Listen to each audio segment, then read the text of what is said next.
Buenos días. Como decíamos en la clase anterior, el objetivo de esta clase es determinar cuáles son las congruencias de anillo.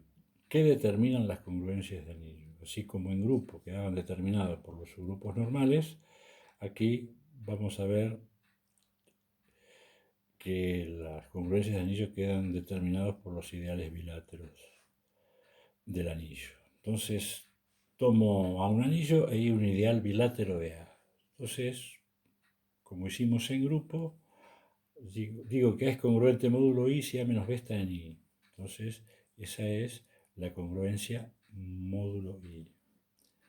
Ahora, el hecho, uno tendría que hacer la cuenta, el hecho de ser un ideal bilátero, no un ideal a la izquierda, no un ideal a la derecha, las dos cosas, hace que la congruencia módulo I no solamente sea una congruencia de grupo, sino que sea una congruencia de anillos definida en A.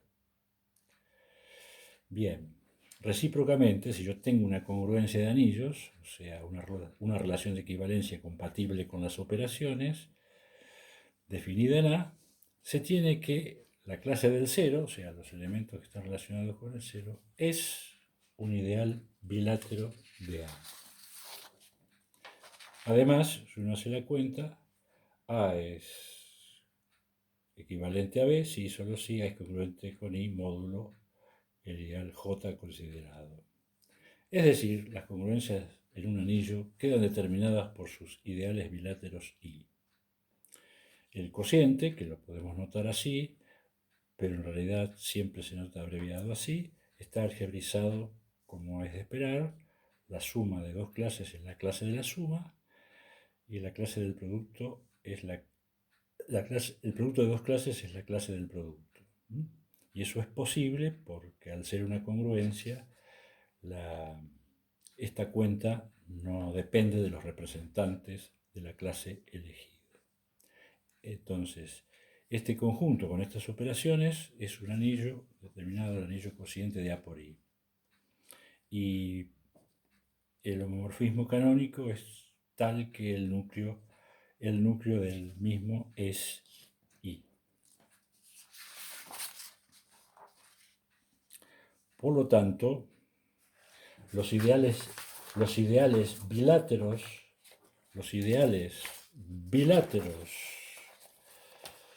desempeñan en la teoría de anillos el papel que desempeñan los subgrupos normales en la teoría de grupos. Vale el teorema del triángulo y su corolario. En la demostración, lo único que falta para anillos tendría que copiar el mismo, es probar que el F estrella es un homomorfismo de anillos, pero es muy sencillo. Además, existe una correspondencia biunívoca entre ideales a izquierda, derecha, biláteros del anillo A, que contienen al núcleo de un homomorfismo proyectivo y los de su imagen. O sea, vale el teorema del triángulo, vale su corolario y vale el teorema de correspondencia. Ejemplo. Bueno, retomando el ejemplo de clases anteriores, vimos que este conjunto que vive en M2 de Q es un anillo y que este conjunto que llamamos I es un ideal bilátero de A. Lo hicimos en detalle en clases anteriores. Bueno, lo que nosotros queremos es caracterizar A sobre I. Bueno, y utilizando el teorema del triángulo, hallemos un anillo isomorfo A sobre I. Bueno, entonces quiero caracterizar, entonces planteo lo que dice la relación congruencia módulo I. Entonces, dos matrices que están en A son congruentes módulo I si esa diferencia pertenece a I. Bueno, pero que pertenece a I significa que esta diferencia x menos x' tiene que ser 0. Es decir, que x es igual a X'. Entonces, en la clase de una matriz de esta forma, hay matrices, están todas las matrices de la forma X, X, 0 y cambio de letra para no confundir con este I, Z en Q. Hacemos la cuenta, entonces, de acuerdo a cómo definir las operaciones, fíjense cómo están definidas. Entonces, el Z es cualquiera, pero la cosa acá depende de cómo sumamos en Q, y fíjense que acá depende de cómo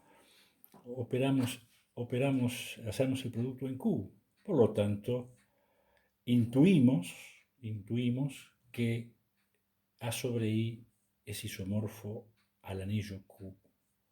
Entonces, utilizo el teorema del triángulo para anillos.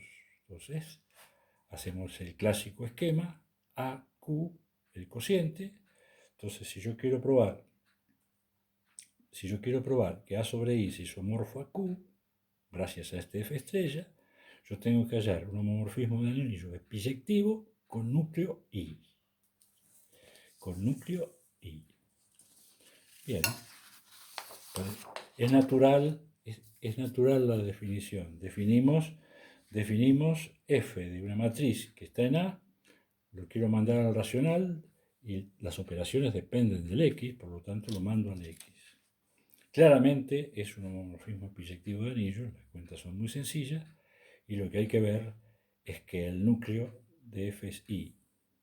Bueno, si tomo una matriz en el núcleo, entonces esa matriz es X, pero como está en el núcleo, toma el valor 0, por lo tanto, el núcleo de F son matrices de esta forma, es decir, I.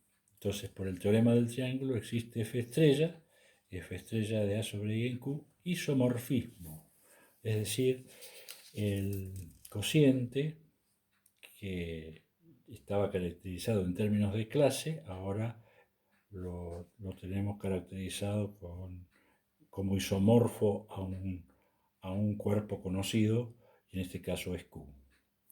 Bueno, basta por hoy, hemos terminado la clase, y en la clase que viene veremos la importante noción de característica de un anillo.